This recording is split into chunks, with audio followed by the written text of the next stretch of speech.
खड़े हो गए और बोले, हे मेरे मित्र,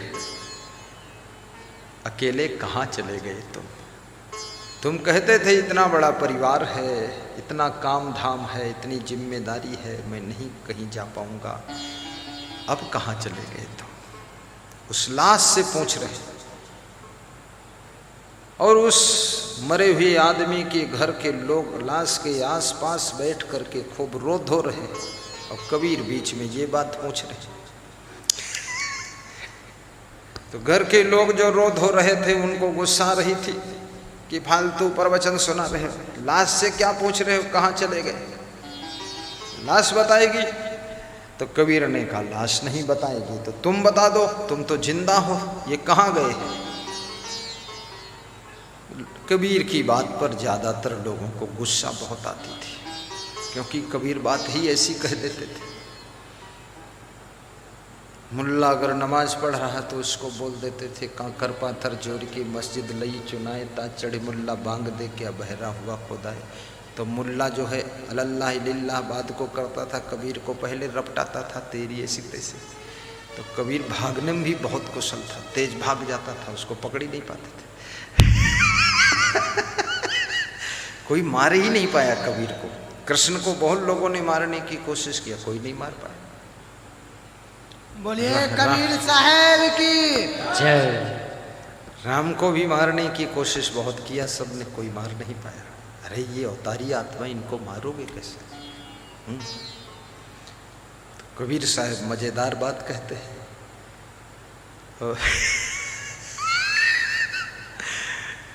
अब कहाँ चलो अकेले मीता, मीता माने मित्र।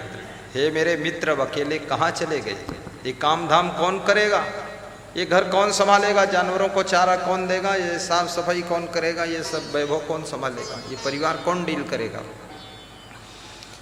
उठहु न करहु घरहु की चिंता। उठो ना, घर की चिंता करो, ये घर बिगड़ जाएगा। तुम अकेले कहाँ चले गए घर बार छोड़कर, परिवार को छोड़कर? तो ये बात घर वालों को बुरी लगती थी कि हमरे बाप मरेगा, तुम मजाक करते हो। कहा तो उठो ना। तो कबीर कहते थे, तुम्हारे बाप के बहाने हम तुमको ही समझा रहे हैं, अभी तुम चेत जाओ। उत्तिष्ठित, कठोपनिषद का ऋषि भी कहता उठो, और कबीर भी कहते उठो, उठो हो। और ये ऋषि कहता है उत्तिष्ठित, उठो। विवेकानंद इसी मंत्र का प्रयोग करते थे, कठोपनिषद मंत्र है। उत्तिष्ठित जाग्रत प्राप्य वरान निबोधत, क्षुरस्य धारा दुरत्या दुर्गम पथस्तत् कवयो बदंती। अब कहाँ चलो अकेले मीता। देखिए, सोचिए, समझिए। उठहु न करहु घरहु की चिंता। उठो ना, करो घर की चिंता फिकर। अब क्यों सोए हो, क्यों लेटे हो? लाश कहीं सुनती है, लाश कहीं उठती है? अब तो मुर्दा पड़ा है, आत्मा तो निकल गया। मरने के बाद ये आत्मा न घर पहचानती है, न परिवार को पहचानती है, न धन वैभव पहचानती है, और न इस आत्मा को वो घर मिलेगा, न वैभव मिलेगा, न परिवार मिलेगा, न वो पत्नी मिलेगी। खाम खा झंझट में इतना उलझे क्यों? कितने लोग उनकी पत्नी रूठ जाती है उसमें आत्महत्या कर लेते हैं। बड़े गधा लोग हैं। पत्नी रूठ के खाली मुंह नहीं बोली, दिल लगी से दिल लगाया और दिल लगी के घर गया, और दिल लगी मुंह से न बोली, दिल लगा के मर गया। मर जाए गधा, क्या फर्क है? मर गया। कहा थे ठीक से मुंह नहीं बोली तो मर गया। अरे ये पत्नी मुंह नहीं बोली, पति मुंह नहीं बोला, इतना तुम इनमें आसक्त क्यों, चिपके क्यों, मोहित क्यों? ये कौन सुख की बूटी है मूर्खता ये कब छोड़ोगे, तारीख बताओ तो उस दिन हम भंडारा कर दें। ये मूर्ख बुद्धि कब समझ में आएगा। उसी इतने दिन मोह ममता में घुसते रहे और ठोकाई खोब हुई, अभी तक अकल नहीं आई है। फिर बताते हैं रूठ गई तो हम मरी गए। तुम मरो चाहे दुनिया मरे, ये मूर्खों को कोई हम नहीं प्रभावित होता। बहुत से ऐसे मेरे पास समाचार आते हैं कि उनकी पत्नी मुँह नहीं बोली ठीक से, तब वो जहर खा के मरी गई। हम कहें ठीक है, जनसंख्या भी ज़्यादा है, हम तो मन है हमारे 20 करोड़ लोग जहाँ इकट्ठे खाएं तो ठीक है। पूरा 20 करोड़ कम हो जाए, कुछ जगह खाली हो तो आश्रमों बनाओ, जगह निकलेगा। हाँ, शुद्ध सा आश्रम नहीं बन पा रहा है। 20 करोड़ खत्म हो जाओ, 50 करोड़। ये मूर्खन के यहाँ मेहर कुल्ला आसक्त अज्ञानी, इनके जीने से भी कोई फायदा नहीं। इनसे अच्छे तो जानवर हैं जो कम से कम इतना मोह ममतम तो नहीं डूबे। मुँह नहीं बोली उसमें मर गई। पति जो है ठीक से नहीं बोला तो जहर खाई मरी पड़ी है। ठीक से नहीं बोला ससुराल में और मरी जाए कि मायके में। अब खबर वहाँ पहुँच गई कि मरी गई, तूफान देवी मरी। तो पति आए रहा, कहा हमारा नाम आंधी सिंह है, तूफान देवी मरी है, आंधी सिंह जाए रहे। बहुत मूर्खता भरी है कूट कूट कर। क्या जरूरत है। अकेले जन्म हुआ है, अकेले बचपन बीता है, अंत समय कोई काम न आवई, बीच मिलई बीच ही रही जाऊं। दुखी होने की जरूरत नहीं है, परेशान होने की भी जरूरत नहीं है। जिसका मन आपसे प्रेम करता होगा वो आपके प्रेम में मरेगा नहीं, जिएगा, तुम्हारे लिए जिएगा अगर तुमसे प्रेम रखता है। और जिसके अंदर तुमसे प्रेम बिल्कुल नहीं है वो नौटंकी करके मरेगा, कहेगा हम तुम्हारे कारण मर गए। झूठ मत बोलो, मरे से पहले बात कर लो, बैठ पहले। ये झूठ बात मत कहो कि हमरे कारण मरे। हमरे कारण जिंदा रह सकते हो, मर नहीं सकते। मरे हो तुम अपने क्रोध के कारण, बेवकूफ़ी के कारण और अज्ञानता के कारण, हमरे कारण नहीं मरे। हमरे कारण अगर हमरे प्रेम में मृत्यु तो मृत्यु का है। हम जिंदा हैं, हमरे प्रेम में है, हमारी मदद करने के लिए तुम जिंदा रहते, तुम मरते नहीं। तुमको हमसे जरा भी प्रेम नहीं है इसलिए तुम मर गए। अब हमको मदद तुमसे क्या मिलेगी, सहयोग क्या मिलेगा? यही प्रेम का नतीजा है। मूर्ख कहीं का धेला भर प्रेम नहीं था। मर जाओ चाहे जो कुछ हो जाओ। फालतू तुम, हम तर्क करके तुम्हारा समझ जाते जाल क्या है। फालतू बकवास करते हो, मर गए क्या? कितना कष्ट हो जाए आदमी को, अगर आपसे प्रेम है, वो बीमार हो जाए तो उसको दुख होता है कि कहीं हम मर ना जाए। हम मर जाएंगे तो इन हमारे बच्चों का क्या होगा, वाइफ क्या होगा, पति क्या होगा, हमारे पिताजी का क्या होगा, बूढ़ी माँ का क्या होगा, हमारे गुरुजी का क्या होगा बुढ़ापे में, हमारे गुरु भाइयों का क्या होगा, शिष्यों का क्या होगा। अगर प्रेम है तो आदमी बीमार नहीं होना चाहता, मरना नहीं चाहता है, बल्कि वो स्वस्थ रह करके सबके लिए अपनी जिंदगी में कुछ बहुत करना चाहता है। वो मरेगा नहीं, वो बहुत कुछ करेगा और दुख उठाकर भी जिएगा। जितने गुरुदेव भगवान की ये जितने मर रहे हैं ना, ये सब ढोंगी हैं। ये प्रेम का ढोंग दिखाते, प्रेम का स्वांग। प्रेम इनके अंदर है ही नहीं। इनके अंदर तुम्हारे लिए क्रोध भरा है। ये मर गए तो मर गए, नहीं तुमको मार डालते। एक को तो मर नहीं था, या तुमको ये मार डालते तो जिंदा रहते। इतनी गुस्सा भरी थी, लेकिन अब ये मर गए तो तुम बच गए, खुशी मनाओ। मर जाने दो इसको। ऐसे मरते हैं लोग, फालतू ढोंग मचाते हैं। मरने की क्या जरूरत है? आत्महत्या करने का क्या काम? बोलो। मान आपका पति ही निपटता है, चलो छोटा कर दो, छोड़ौती कर दो, फाइनल हो गई। अकेले जियो, कोई जरूरी है विषय भोग करना? सत्संग सुनो, मन इंद्रियों को कंट्रोल रखो। इसमें क्या रखा है विषय भोग? ये रोज रोज वही दोहराते रहते हो, अपना रजबीर छेड़ करते हो, उसमें सुख मानते हो, सब नरक बना के रख दिया, फालतू टेंशन। ये बैराग की बात बता रहा हूं, असली ज्ञान ये दे रहा हूं। पूरा विश्व सुन ले कान खोलकर, ताकि मरे ना लोग। बहुत मूर्ख मर चुका है, जिंदगी बचाने के लिए कह रहा हूं, इतना तगड़ा बोल रहा हूं। हमको क्या जरूरत बोलने की, हम तो सोचते जो मर गए सो मर गए, लेकिन जो बच गए हो बच जाए। तो बहुत लोग तैयारी कर रहे हैं मरने की। हीरो हीरोइन भी मेरा सत्संग सुन लें ध्यान से, मरने की जरूरत नहीं। और मरते वही लोग हैं जो गलत करते हैं, गलत करते हैं, मुंह दिखाने लायक नहीं रह जाते और फिर मरते हैं। तब मरे पड़े हो, अब सब लोग मुंह देखत, कपड़ा से ढका हुआ है, और सब लोग आते लाश देखने तो कपड़ा खोलते हैं, सब मुंह देख देख जाते हैं, और सब गाली देते हैं घर अपने जाकर कि मर गया, ठीक रहे, बहुत दारू पियत रहे, नालायक कहीं का, सब अथाह तंग कर दीस, हमारे खेत जोत दीस रहे, और बहुत धूर्त आदमी रहे, एक बार हमका मारिश रहे, तो सब गाली देते हैं आपको, मुंह दिखाने लायक नहीं रहेगा, मुंह सब देख लें तुम्हारे मरे पर।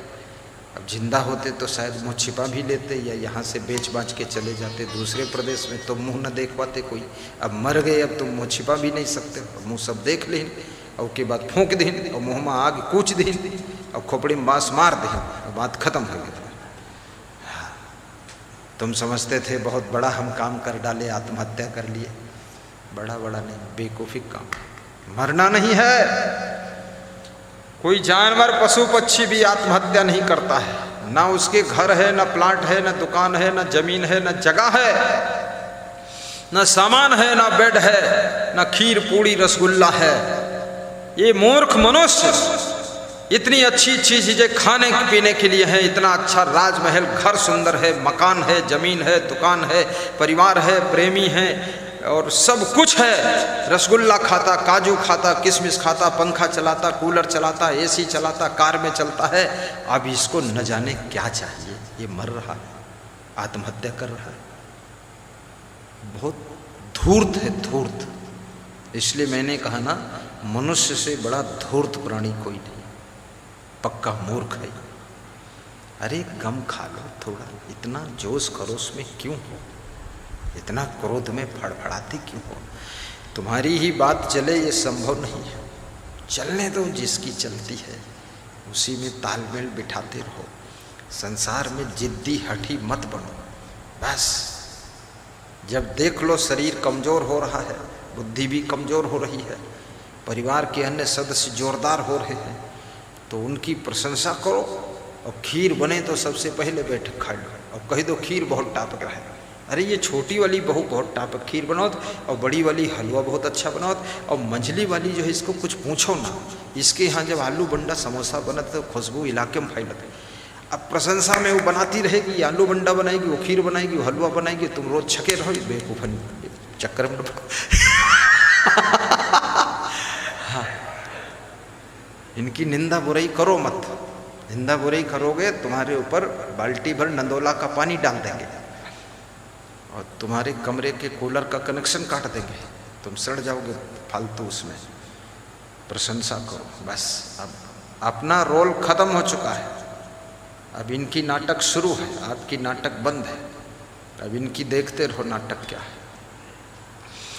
अब कहाँ चले हो अकेले मीता, उठहो न करहो घर हो की चिंता।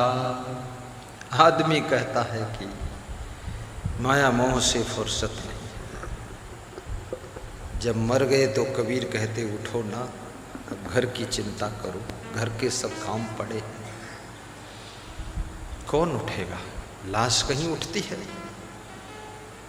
उठहो ना करहो घर हो की चिंता, अब कहाँ चले अकेले मीता। अभी इस कोरोना की बीमारी में बहुत बहुत नौजवान लोग मर गए, कोई नहीं रोक पाया।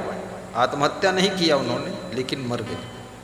जिसने लिया है चपेट में कोरोना ने जिसको, खत्म। और बड़ों बड़ों को भी लिया है। बाराबंकी, गोंडा और फैजाबाद, लखनऊ 60 जज मरे हैं, 60 जज कोरोना में। कोरोना ने उनको फैसला सुना दिया कि अब जीने लायक नहीं। बहुत मुकदमों का फैसला तुमने किया है, तुम्हारी जिंदगी मौत का फैसला मैं कर देता हूँ। मर गए बेचारे, नौजवान जज थे, खत्म। कितने अवसर खत्म। सबसे कम किसान मरा है, किसान बहुत कम। मजदूर तो बिल्कुल कम मरा है, क्योंकि मजदूर के पास कोरोना भी आने में डरता है, क्योंकि मजदूर अपने हाथ में हंसिया खुरपा पकड़े रहा था कि मूड काट दूंगा कोरोना का। हाँ, वो इतनी मेहनत करता है, इतना वो हफ जाता है, इतनी ऑक्सीजन खींचता है, फसलों को, हरी भरी फसलों के बीच में रहता है, वहाँ कोरोना नहीं, व्यायाम हो जाता है उसका। लेकिन शहरों में कोरोना ने बहुत आक्रमण किया है। जो डर गए, खौफ खा गए, वो भी मर गए। मरने को डरो मत। डरोगे तो मरोगे, नहीं डरोगे तो मरोगे। मरना तो है ही एक दिन, और मरने के लिए ही पैदा हुए हो, रोज ही मर रहे हो, तुमको पता नहीं है। एक दिन पूरा मर जाओगे, तब तुम कहोगे आज मर गए, और लोग कहेंगे ये मर गए। और मरते रोज हो, तुम जानते नहीं हो, तुम भूले हुए हो माया मोह में, तुमको ज्ञान नहीं है। रोज तुम्हारी मृत्यु हो रही है। रोज एक दिन जो जी लेते हो, वो दिन तुम्हारी कुल उम्र में कम हो जाता है। वो दिन मर चुके हो तुम। चाहे कहो हम जी चुके, चाहे कहो मर चुके, बात एक ही है।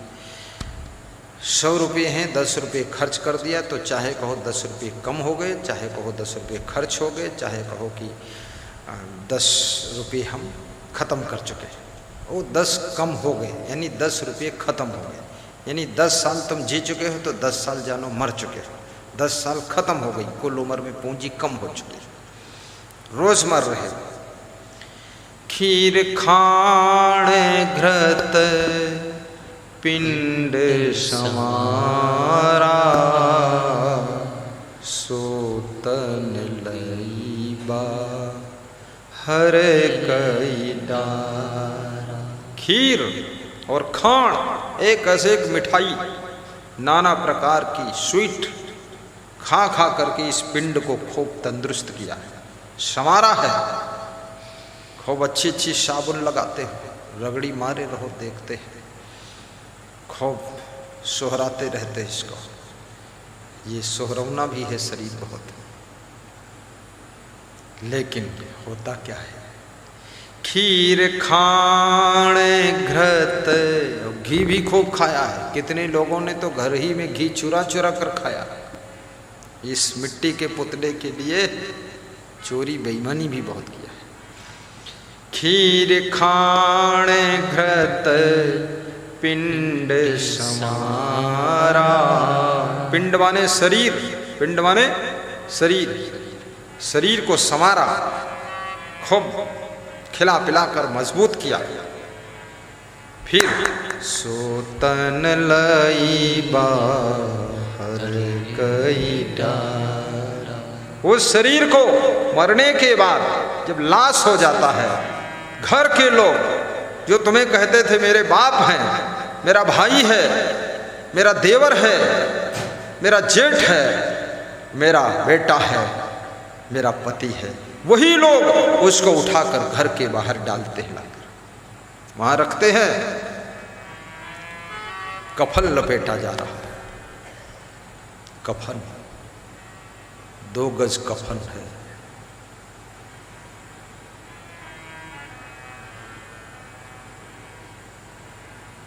सामान 100 वर्ष का है, पल की खबर नहीं। मनुष्य की उम्र शास्त्रों के अनुसार 100 वर्ष है, लेकिन 100 वर्ष क्या सभी लोग जीते?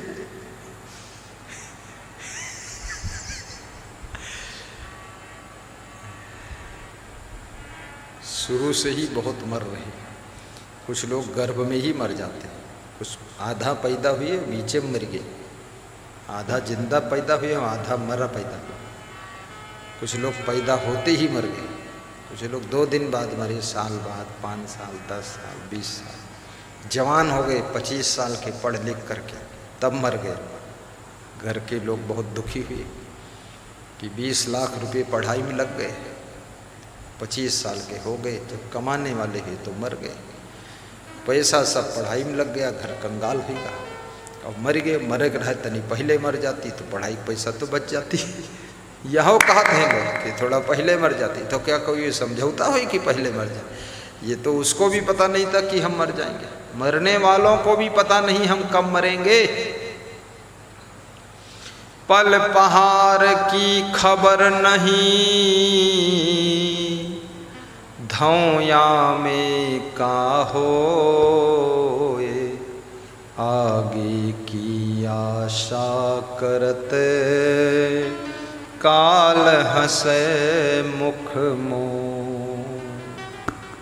एक पलक की खबर नहीं है और आदमी आगे की आशा करता है कि अगले साल गुरु मंत्र लेंगे, अगले साल दर्शन के लिए चलेंगे। तो काल पास में खड़ा था, वो मुंह मोड़कर साइड में हंसता है ही कि अगले साल का प्लान बना रहे। 1 महीने मैं आ रहा हूँ, 1 महीने के बाद इनको मारूंगा और 1 साल बाद दर्शन करने जाएंगे, दर्शन से पहले मार लूंगा आपको। पल पहाड़ की खबर नहीं, धौया में का होए, आगे की आशा करत काल हंसे मुख मोह। काल भी हंसता है लापरवाह लोगों के लिए। सबसे पहले भक्ति करो। कभी गुरुद्वारा गए हो क्या? कभी आश्रम में आए हो क्या? कल ओमवीर सिंह दरोगा जी आए थे मुरादाबाद से, तो आसपास के 2-3 आदमियों को लाए किसी गांव से। बोले एक बात मैं कहूँगा भाई, मेरे मित्र हो, लेकिन तुम लोग गुरुजी इतना सत्संग सुनाते, सुनने क्यों नहीं आते हो? कैसे सुनेंगे? बिना पुण्य के जीव का मन ही नहीं होता है सत्संग में जाऊं। ये पाप आपको आने नहीं देगा सत्संग में। ब्रेक लगा देता है, समझा देता है, बहाना सिखा देता है, इधर उधर कर देता है। सत्संग में आने के लिए मन रोक देता है यदि ज्यादा पाप है। तुलसी पिछले पाप से बाबा हरि चर्चा न सुहाए, जैसे जुर के ताप से भूख विदा हुई जा। तुलसी पिछले पाप से हरि चर्चा न सुहाए, तैसे पिछले तैसे जुर के ताप से भूख विदा हुई जा। ये भूख विदा हो जाती है। अगर जोर है, बुखार है, फीवर है जोर से, तो कुछ खाने का मन नहीं होता, भूख विदा हो, भूख नहीं लगती। ऐसे पिछले जन्म के पाप है तो हरि चर्चा अच्छी नहीं लगती। अरे जिनके पिछले जन्म के बहुत पाप है ना, जब सत्संग होता है और माइक से आवाज़ उनके कान में पड़ती है तो आवाज़ सुन करके भी निंदा करते हैं। देखो, शांति से रहने नहीं देते। गुरुद्वारे के भजन जब कान में जाते हैं ना, बहुत लोग नाराज होकर उल्टा पलटा बोलते हैं। पाप है अंदर। गुरुद्वारे वाले भी दया करते हैं, साधु संत दया करते हैं। वो सोचते हैं चलो यहाँ नहीं आया है तो माइक से आवाज़ जाएगी, सुन लेगा, तर जाएगा। वो पापी आत्मा, पापी जंजाली जेरा, वो उल्टा नाराज हो रहा है, वहाँ भी सुनना नहीं चाहता। ये दयालु लोग कृपा करके सुनाना चाहते। तुलसी पिछले पाप से हरि चर्चा न सुहाए, जैसे झुर के ताप से भूख विदा हुई जाए। ये तो तुम्हारा बहुत पुण्य है इसलिए बैठे हो यहाँ। ये बहुत दूर दूर से आत्माएं आई हैं सब। कोई बिलसंडा से आया है, कोई बंडा से आया है, कोई और कहीं से आया है। ये साधारण बात नहीं, बहुत बड़ी बात है। कोई सिंगरौली से हरिपाल बनकर आया है, पूर्व जन्म का पुण्य है।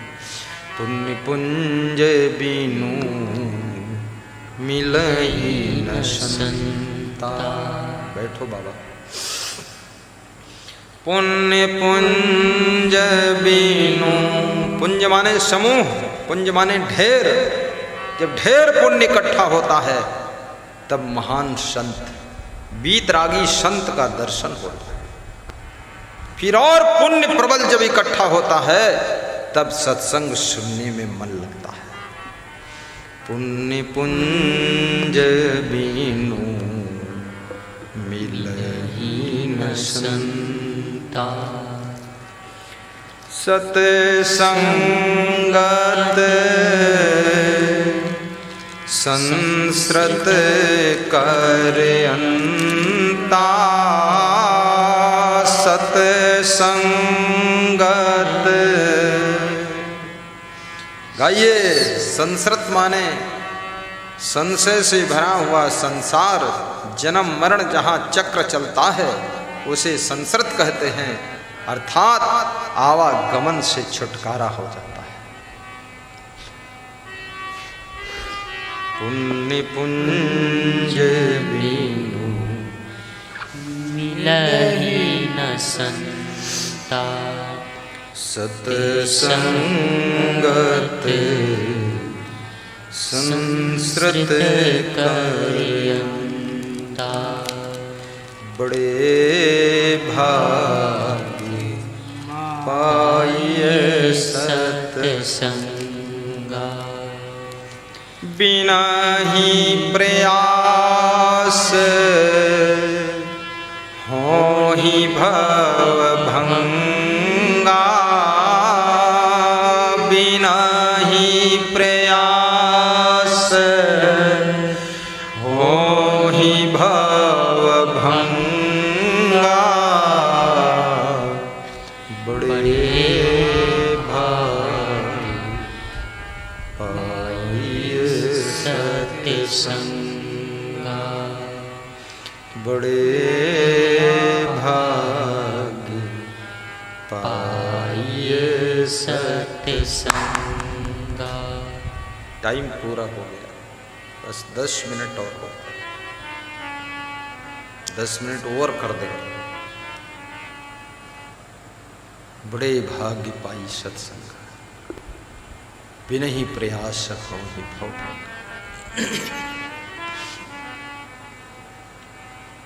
बिना प्रयास के ही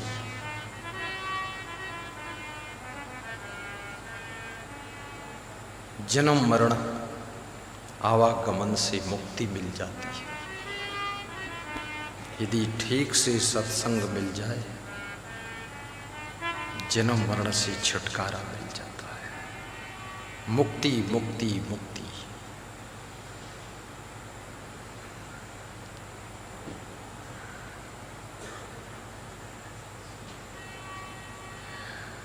साहिब साहिब साहिब बिन ही प्रयास ही भव भंगा। ताली बजा दो। बिना ही प्रयास हो ही भव भंगा। बड़े भाग्य पाइए सत्संगा। वाह। धन्य हो दिनकर दास, पहली बार कैमरा चलाया है लेकिन गजब कर दिया है, बिना ही प्रयास चल गया कैमरा। अब कहाँ चलो अकेले मीता, उठहु न करहु घर हो की चिंता। खीर खाण घृत पिंड समारा, सो तन लई बाहर कई डारा। जेहि सिर रचि रचि बांधे हो पागा, सो सिर रतन बिडारत कागा। हाण जरै जस जंगल लकड़ी, केस जरै जस घास की कूली। आवत संग न जात संगाती, काह गए दल बांधल हाथी। माया के रस ले न पाया, अंतरयम बिलारी हुई धाया। आहा, माया के रस ले न पाया, अंतरयम बिलारी हुई धाया। कहीं कबीर नर यजहु न जागा, यम का मुगदर मांझ सिर लागा। मांझ माने मध्य में, बीच में मुगदर यम ने मारा। कबीर साहब कहते हैं अभी भी ये नर, ये मनुष्य जागा नहीं है, माया मोह में सो रहा, बहुत बड़ी नींद में है।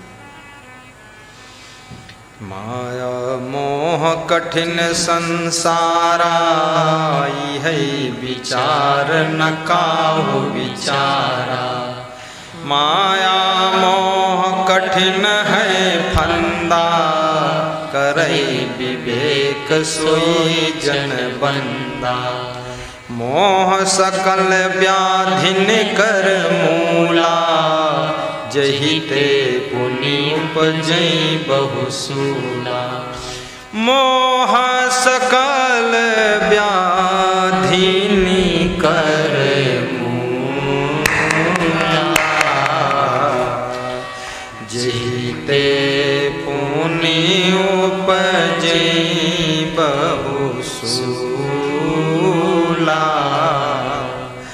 जही ते पुनि उपजई बहुसूला। ये मोह समस्त व्याधियों की जड़ है, दुखों की जड़ है। जहां जहां तुम्हारा जितना अधिक मोह होगा, वहां वहां से तुम उतना अधिक दुख पाओगे। और जिससे तुम मोह करते हो ना, जब तुम मर जाते हो तो उनको दोबारा तुम देखने को भी नहीं पाते हो। वही लोग तुम्हारे इस शरीर को, इन आँखों को, इस मुंह को, इन कानों को, इन हाथों को चिता में जलाकर भस्म कर देते हैं, राख कर देते हैं। और तुम्हारी आत्मा यहाँ से रवाना होकर, तुमको भी पता नहीं हम कहाँ जा रहे हैं। घर के लोगों को अभी पता नहीं है कि कहाँ गए।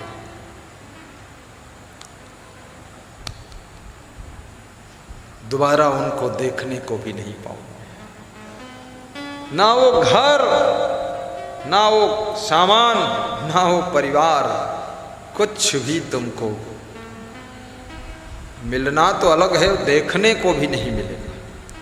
जिसके मोह में तुमने जिंदगी गंवाई है, जिसकी ममता के जाल में फंस करके तुम न भक्ति कर सके, न मुक्ति कर सके, न कल्याण कर सके, न सत्संग सुन सके, आज मृत्यु हो गई, अब कभी देखने को भी नहीं पाओ। गए सब लोग। इसलिए मरने से पहले मोह को मारो, ममता को मारो, थोड़ा मन में वैराग्य ले आओ। ये बहुत हैया दैया में मत जिंदगी गुजारो, कुछ नहीं मिलने वाला है।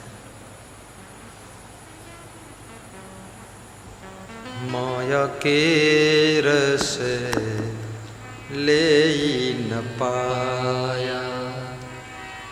साहब कहते हैं माया का रस भी पूरा नहीं ले पाया। अंतरयम बिलारी होई धाया। जैसे कोई चूहा कुछ खा रहा हो, पूरा खा भी ना पाया हो, बस मुंह में रखा हो, और उसी बीच में, अंतर माने बीच, उसी बीच में बिल्ली झपट कर आए और चूहा को पंजों से पकड़कर मुंह में दबा ले, बेचारा रस भी नहीं ले पाया जिस चीज को खाने जा रहा था, और बीच में ही बिल्ली आ गई। तो कबीर कहते हैं यमराज बिल्ली की तरह झपट कर आ गया, पूरा माया का रस भी नहीं ले पाई। लोग कहते हैं ना, अरे अभी 10 दिन भय रहे शादी भय और मर गए, का बतावा जाए, तनको नहीं देख पाइन कहाँ होते सब। आ गया बिल्ली की तरह झपट्टा मार करके यमराज, दपोच के मार ले गया, माया के रस ले ही न पाया। इसलिए कबीर कहते हैं राम रस लीजिए, ये अखंड रस है, अविनाशी रस है, राम रस, भक्ति रस, सेवा का रस। आप कहीं सेवा करके देखो उसमें क्या रस आता है। सेवा में इतना रस है कि जो सुख तुम्हें सेवा के बाद में और सेवा करते समय मिलेगा, वो सुख दुनिया में नहीं। खाने में वो रस नहीं है जो सबको परोस कर खिलाने में रस है। बहुत बड़ी बात है। माया का रस ले न पाया, अंतर यम बिलारी होई धाया। बीच ही में बिल्ली बन करके यमराज आकर के पकड़कर मार ले गया। कितनी औरतें रोती हैं कि हम बहुत बीमार हो गए हैं, अपने पोता के यार मुंह भी नहीं देख पाए। अब हम बहुत बीमार अस्पताल में पड़े हैं, पोता का जन्म लेने में अभी 3 महीना बाकी है। 3 महीने से पहले नहीं हम लगत मर जीवा, पोता नहीं देख पाए, कोई पूरा रस नहीं ले पाई। बुढ़ी दादी रस लेना चाहती थी पोता पोती में।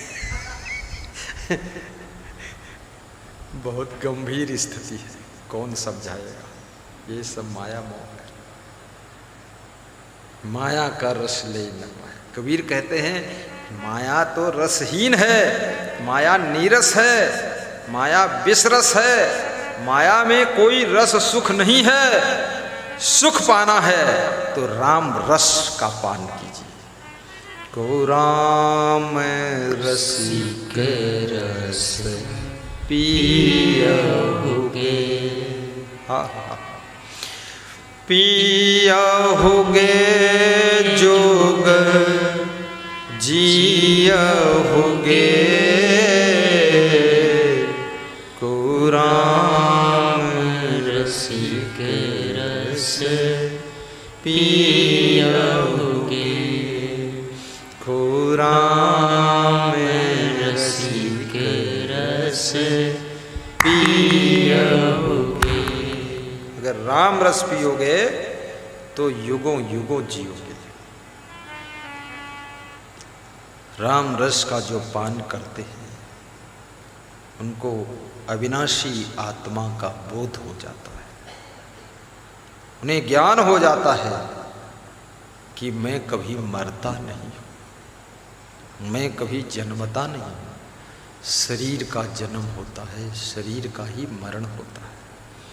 ये आत्मा का ना जन्म है ना मरण है, और मैं शरीर नहीं हूँ, मैं विनाशी अमर आत्मा हूँ।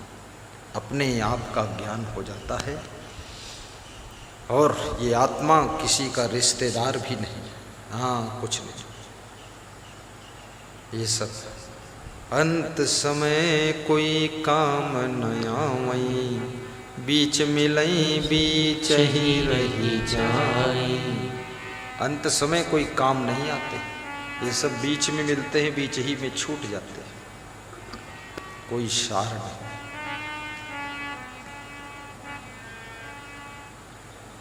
अंत समय कोई काम न। आज के प्रसंग से शिक्षा लेना भक्ति ही सार है, सेवा ही सार है। इंसान की सेवा, पशु की सेवा, पंछियों की सेवा, परिवार की सेवा, समाज की सेवा, देश की सेवा, गौ माता की सेवा, संत सेवा, गुरु सेवा। सेवा शब्द ही बहुत पुण्य से भरा हुआ शब्द है। सेवा वही लोग करते हैं जिनका हृदय प्रेम से भरा होता है। जो बहुत प्रेमी होते हैं, क्रोधी सेवा नहीं कर सकता है। जो बहुत उदार होते हैं, दानी होते, वही सेवा करते हैं। ये कंजूस और लोभी सेवा नहीं कर सकता। सेवा में खर्चा भी होता है। ये सेवा केवल फोकट में नहीं होती है, इसमें खर्चा भी है।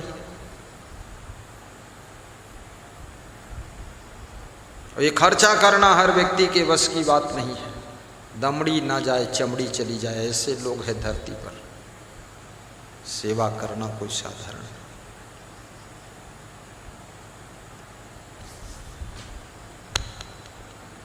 अहंकार से भरा हुआ चित्त भी सेवा नहीं कर सकता है। जिसके अंतःकरण में नम्रता की नदी बह रही है, उसे सेवा करने में संकोच नहीं लगता है, जुट जाता है।